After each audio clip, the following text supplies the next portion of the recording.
ನಮಸ್ಕಾರ ಸ್ನೇಹಿತರೆ, ಇಬ್ಬನಿ ನ್ಯೂಸ್ಗೆ ಸ್ವಾಗತ.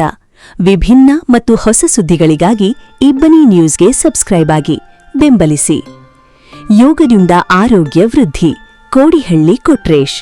ಹೂವಿನ ಹಡಗಲ್ಲಿ ಯೋಗದಿಂದ ಆರೋಗ್ಯ ವೃದ್ಧಿಯಾಗುತ್ತದೆ ಎಂದು ಮಲ್ಲಿಗೆ ಯೋಗ ಚಾರಿಟೇಬಲ್ ಟ್ರಸ್ಟ್ ಅಧ್ಯಕ್ಷ ಕೋಡಿಹಳ್ಳಿ ಕೊಟ್ರೇಶ್ ಅಭಿಮತ ವ್ಯಕ್ತಪಡಿಸಿದರು.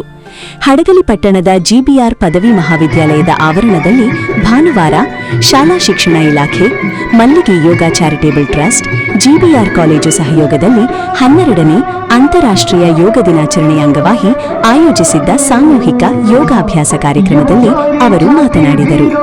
ಇಂದು ವಿಶ್ವದ ಅನೇಕ ದೇಶಗಳಲ್ಲಿ ಯೋಗ ದಿನಾಚರಣೆ ಆಚರಿಸಲಾಗುತ್ತಿದೆ.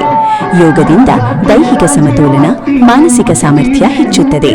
ಉತ್ತಮ ಶಾರೀರಿಕ ದೃಢತೆ, ಆರೋಗ್ಯದ ಹಿತ ಕಾಪಾಡಲು ನಿತ್ಯ ಯೋಗಾಭ್ಯಾಸ ಮಾಡಿರಿ ಎಂದು ತಿಳಿಸಿದರು.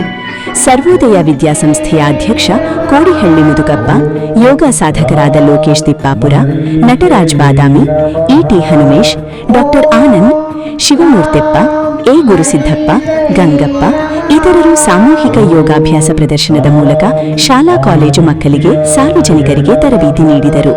ತಾಲೂಕು ದೈಹಿಕ ಪರಿವೀಕ್ಷಕರ ರಫಿ ಅಹಮದ್ ಖವಾಸ್, ಜಿಬಿಆರ್ ಕಾಲೇಜು ಪ್ರಾಂಶುಪಾಲ ಅಮರೇಗೌಡ ಪಾಟೀಲ್, ಪಟ್ಟಣ CRP Veeresh Bagali, Suresh Angadi, Mohammed Rafi, Srikanth, Hemavathi Jain, H Kantesh, Basavaraj K, ದೈಹಿಕ ಶಿಕ್ಷಕರಾದ ಸ್ವಾಮಿನಾಥ ರಾಮಸ್ವಾಮಿ, ಯಂಕಾನಾಯಕ್, ಲಲಿತಾ, ನಿಂಗಪ್ಪ, ಮಂಜುನಾಥ ಇತರರು ಉಪಸ್ಥಿತರಿದ್ದರು. ಪಟ್ಟಣದ ವಿಭಿನ್ನ ಶಾಲಾ ಕಾಲೇಜುಗಳ ವಿದ್ಯಾರ್ಥಿಗಳು, ಶಿಕ್ಷಕರು ವಿಭಿನ್ನ ಯೋಗಾಸನ ಪ್ರದರ್ಶಿಸಿದರು.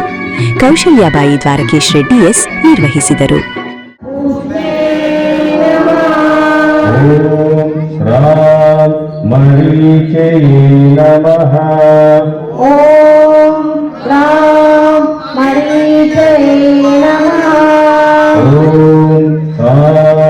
आदित्याय नमः।